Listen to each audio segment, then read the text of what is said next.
इसमें 3.5% है।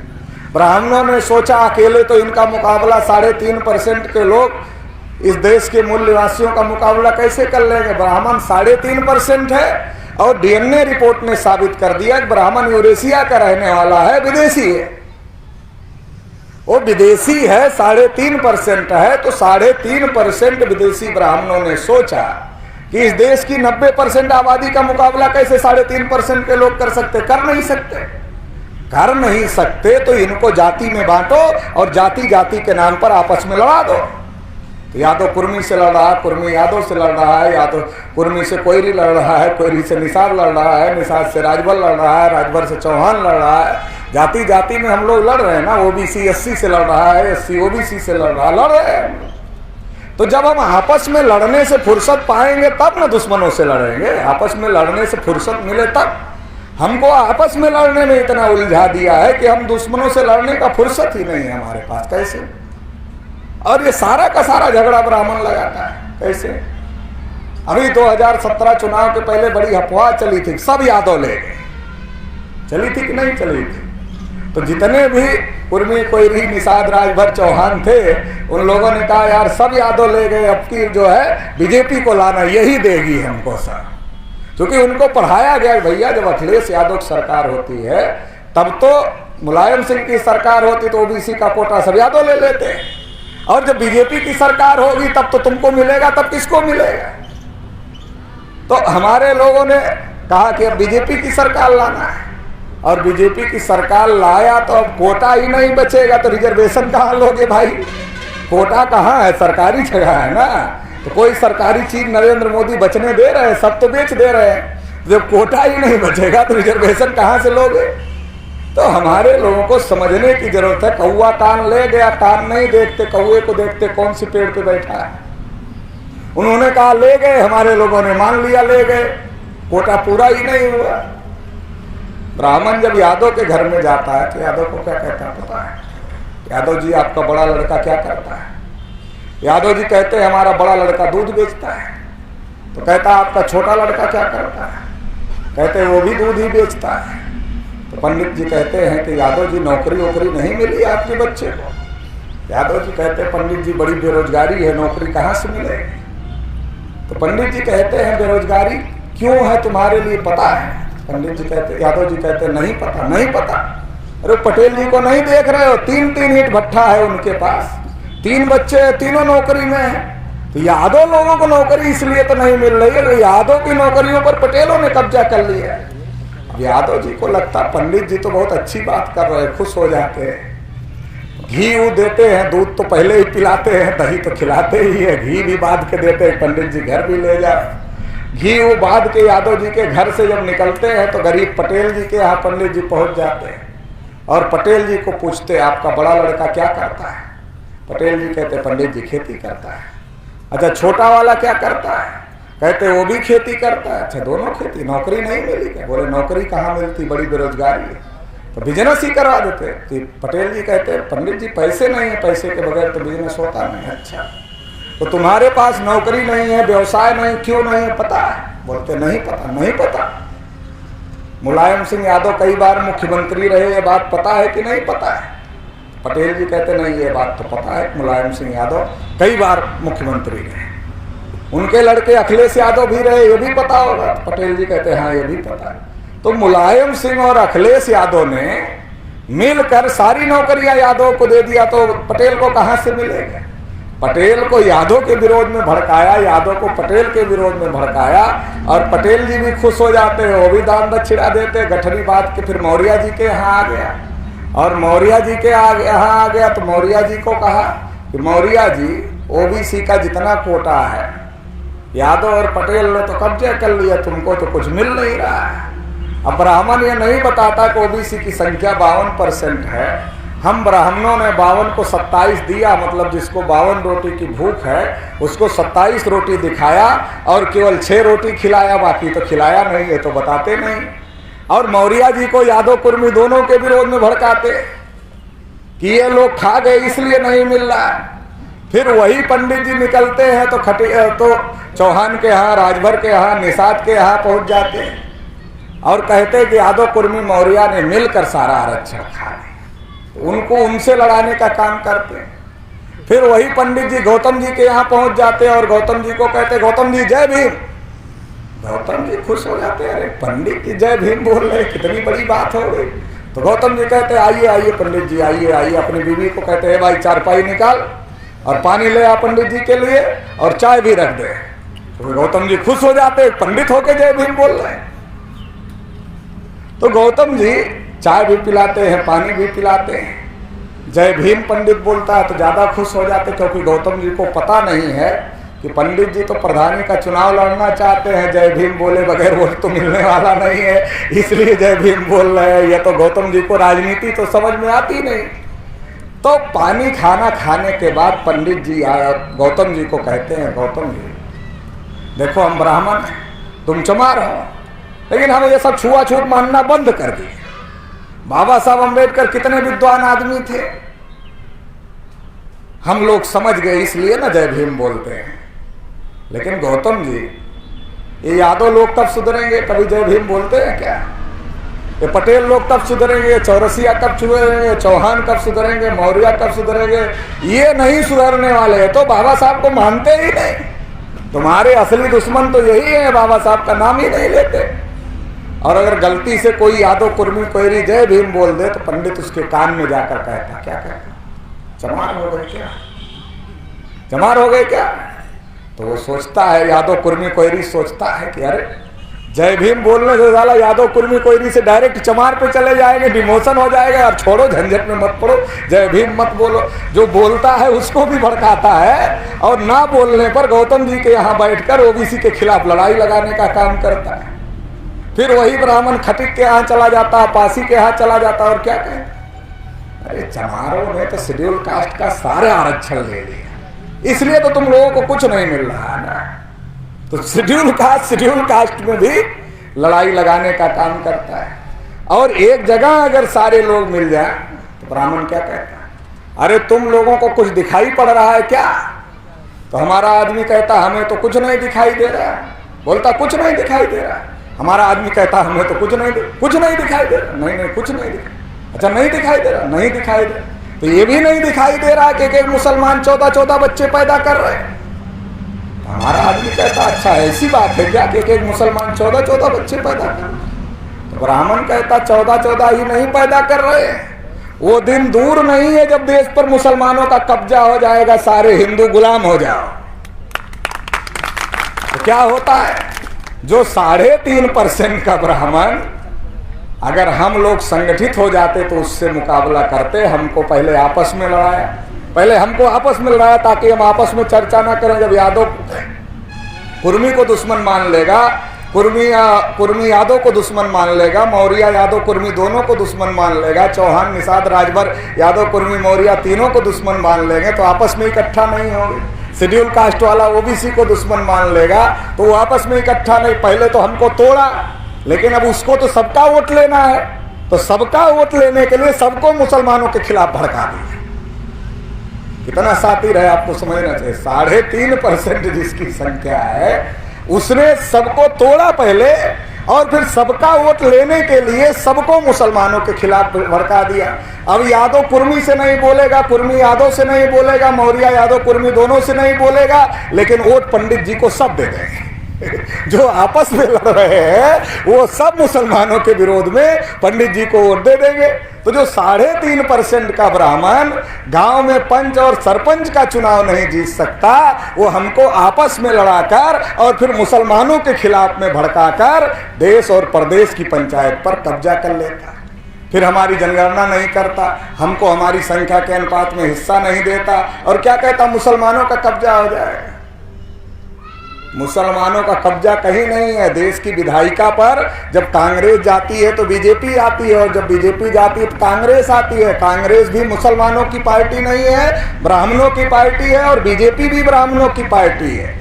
एक ब्राह्मण की पार्टी सरकार में रहती है तो दूसरे ब्राह्मण की पार्टी विपक्ष में रहती है, और जब वो सरकार में जाती है पहले वाले ब्राह्मण की पार्टी विपक्ष में रहती है। तो मुसलमानों का कब्जा कैसे हो जाएगा देश पर?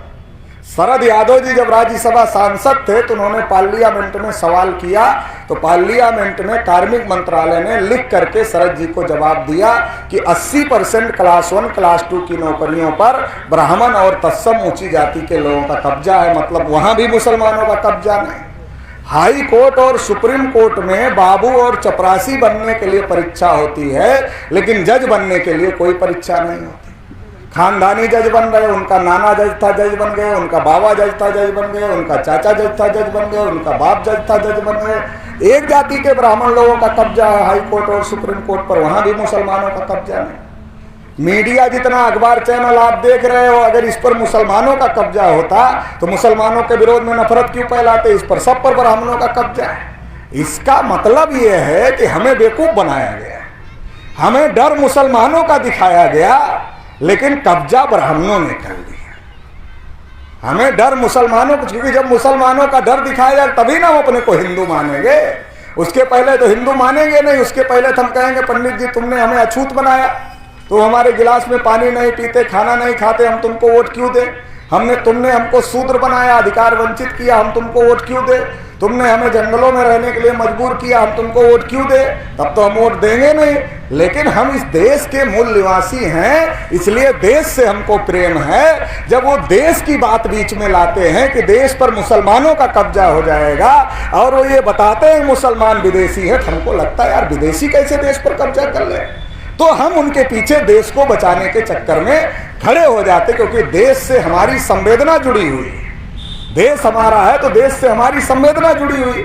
अब हमको पता ही नहीं भारत में जो मुसलमान हैं वो अरब ईरान से नहीं आए हुए, बल्कि यहीं के हैं। जो मुगल आए थे वो तो खत्म हो गए ना, मुगल विदेश से आए थे। मुसलमान तो यहीं के थे ना, जिनको मंदिर में नहीं घुसने दिया गया, जिनके हाथ से छुआ नहीं गया, जिनको पानी नहीं पिलाया गया, जिनकी परछाई पड़ने से ब्राह्मण अपवित्र हो जाते थे, उनको जब इस्लाम आया और इस्लाम ने कहा अरे आप भी आदमी हो, हमारे साथ चटाई पर बैठो, हमारे साथ प्लेट में खाना खाओ, हमारे साथ मस्जिद में नमाज पढ़ो, तो जिन लोगों को ब्राह्मणों ने नीच बनाया था, अछूत बनाया था, शूद्र बनाया था, उन लोगों ने धर्म परिवर्तन किया। मतलब उन्होंने अपने मान सम्मान स्वाभिमान के लिए इस्लाम को स्वीकार किया, और इसलिए आज भारत में करोड़ों मुसलमान हैं। ये करोड़ों मुसलमान अरब ईरान से आए हुए लोग नहीं है, बल्कि हमारे भाई हैं। और ये बात डीएनए ने साबित कर दिया। डीएनए ने साबित कर दिया कि ब्राह्मणों का डीएनए यूरेशिया में काला सागर के पास के लोगों से मिलता है, और एससी एसटी ओबीसी का और माइनॉरिटी का डीएनए, मुसलमानों का डीएनए आपस में एक है। ये सब यहीं के रहने वाले, ये बात प्रमाणित हो गई। लेकिन हमारे लोगों को जानकारी नहीं है, तो हमारे लोगों को डर मुसलमानों का दिखाया जाता है और कब्जा ब्राह्मणों का कराया जाता है। ये सारी साजिश पूरे देश भर में चल रही है। इसलिए एससी एसटी ओबीसी माइनॉरिटी के लोग देश में अधिकार वंचित हैं। 2 समय हम बहुत बढ़िया वाले हिंदू रहते हैं। जब मुसलमानों से लड़ना हो तब हम पहले नंबर के हिंदू, जब वोट डालना हो तब अभी हम बढ़िया नंबर के हिंदू, चंदा देना हो तो और बढ़िया वाले हिंदू, इस सब के लिए हिंदू हैं। लेकिन जब हम अपने हक अधिकार की बात करते तब हम बिल्कुल खराब वाले, तब तो हम हिंदू रहते ही नहीं है, तब तो हम शूद्र हो जाते, अछूत हो जाते, एससी एसटी ओबीसी हो जाते, तब हम हिंदू नहीं रहते। साजिश को समझना पड़ेगा। मंडल कमीशन की जब लड़ाई चल रही थी, 52% को 27% मिला, 27% में क्रीमी लेयर लगा दिया। क्रीमी लेयर का मतलब है जिसके पास दांत है उसको चना नहीं मिलेगा, जिसके पास दांत नहीं उसको चना दिखाया जाएगा, क्योंकि वो चना खा नहीं सकता। तो ओबीसी के साथ धोखा हो गया। ब्राह्मणों ने सोचा अगर ओबीसी धोखेबाजी को समझ गया तो इसके विरोध में लड़ेगा तो ओबीसी के हक अधिकार पर ब्राह्मणों ने कब्जा किया है, तो कब्जा वापस करना पड़ेगा। तो ये नौबत आए, इसके पहले ही ओबीसी को मुसलमानों से लड़ा दो। तो ब्राह्मणों ने कहा बाबरी मस्जिद में जहां राम जी पैदा हुए थे वहां हम तुम्हारे राम जी का मंदिर बनाना चाहते हैं, लेकिन मुसलमान लोग बनने नहीं देना चाहते। चलो अयोध्या। तो जिनको अपनी नौकरियों की लड़ाई लड़नी चाहिए थी, 52% को 52% की लड़ाई लड़नी चाहिए थी, वो मस्जिद गिराने चले गए। विनय कटियार, कल्याण सिंह, उमा भारती, परवीर तोगड़िया को आगे करके मस्जिद गिरवा दिया। तब ये सब बढ़िया वाले हिंदू थे। आज सुप्रीम कोर्ट से फैसला आ गया, ट्रस्ट बन गया। अब इसमें से कोई भी बढ़िया वाला हिंदू नहीं है, किसी को भी ट्रस्ट में नहीं रखा, सारे के सारे ब्राह्मणों को रख दिया। अब न विनय कटियार बढ़िया वाले हिंदू हैं, न प्रवीण तो गढ़िया बढ़िया वाले हिंदू हैं, न उमा भारती बढ़िया वाली हिंदू हैं, न कल्याण सिंह बढ़िया वाले हिंदू हैं। तो हमें समझना पड़ेगा कि हमको मुसलमानों से भिड़ाया जाता है। मुसलमान पहले ही जीरो हो चुके हैं, उनकी सत्ता व्यवस्था में कुछ है नहीं, ब्राह्मणों ने सब छीन लिया। अब जीरो से हमको लड़ाया, बड़ी से बड़ी संख्या का जीरो से गुणा करो, कितना होगा? जीरो होगा। जिसके पास है उससे लड़ोगे, छीना झपटी में भी कुछ हाथ आ जाएगा, लेकिन जिसके पास कुछ है ही नहीं उससे लड़ोगे तो क्या मिलेगा? जीरो से लड़ोगे तो जीरो ही रहोगे। मुसलमानों को ब्राह्मणों ने जीरो किया और फिर हमको जीरो से लड़ाते हैं, ताकि हम अपने हक अधिकार के लिए, जिन ब्राह्मणों ने हमारे हक अधिकार पर कब्जा किया, उनसे लड़कर अपना हक अधिकार हासिल न करें। इस साजिश को हम लोगों को समझने की, जानने की जरूरत है और अपने हक अधिकार की लड़ाई को हम लोगों को मजबूत करने की जरूरत है, लड़ने की जरूरत है। रामनाथ कोविंद जी जब पुष्कर के मंदिर में गए तो उनको धक्का मार दिया ब्राह्मणों ने। तब वो बढ़िया वाले हिंदू नहीं थे, लेकिन जब चंदा लेना हुआ तो रामनाथ कोविंद जी भारत में सबसे बढ़िया वाले, पहले नंबर वाले हिंदू निकले और चंदा वहीं से शुरू किया। आप लोगों के बीच में भी मांगने आते हो तो हाथ जोड़कर विनम्र निवेदन करना है। अगर हमारे भाई बंधु किसी को, हमारे समाज के किसी आदमी को अगर मंदिर के ट्रस्ट में रखा हो तो चंदा ले जाओ, और अगर नहीं रखा तो जिनको रखा उनसे ले लो। अगर ब्राह्मणों को ही रखा तो चंदा भी ब्राह्मणों से ले लो। जब ट्रस्ट में हमारी जरूरत नहीं तो चंदे में हमारी क्या जरूरत है, तो चंदा भी उन्हीं से ले लो। कहना पड़ेगा, लोकतंत्र में गोली नहीं चलती है, बोली चलती है। हमारी समस्या है कि हमें हमारी बोली बोलना नहीं आता, इसलिए दुनिया के 8वें अजूबे बने हुए हैं और इसलिए लोकतंत्र में संख्या ज्यादा होने के बावजूद भी अधिकार वंचित हैं। तो इसलिए हम लोगों को हमारी बोली बोलना चाहिए। नरेंद्र मोदी को हमारे ही लोगों ने प्रधानमंत्री बनाया। नरेंद्र मोदी ने कहा हम तो नीच जाति के हैं, चाय बेचने वाले हैं, तो हमारे लोगों ने सोचा अरे भाई नीच जाति का हम भी है, चाय बेचता है मतलब गरीब है, हम भी गरीब हैं।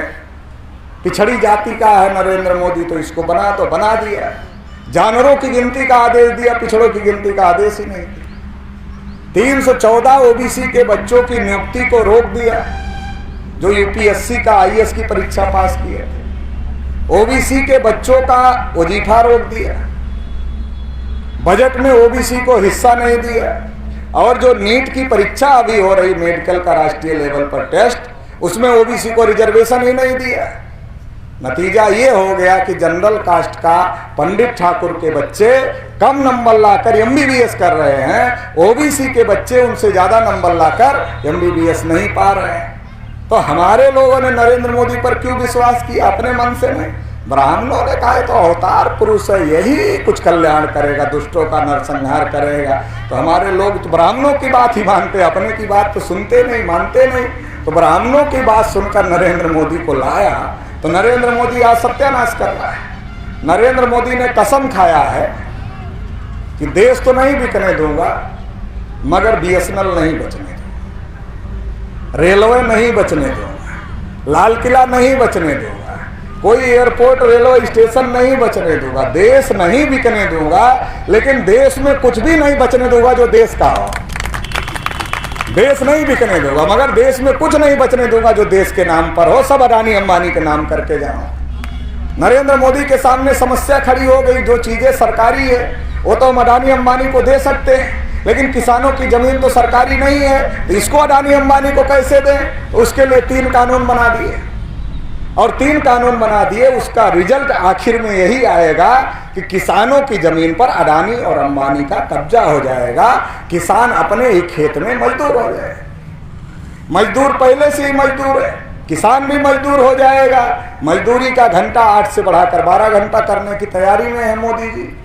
तो क्या हो जाएगा? 8 घंटे की नौकरी होती है, 12 घंटे की नौकरी गुलामी होती है। आपकी आने वाली जनरेशन को अडानी और अंबानी का गुलाम बनाने की तैयारी।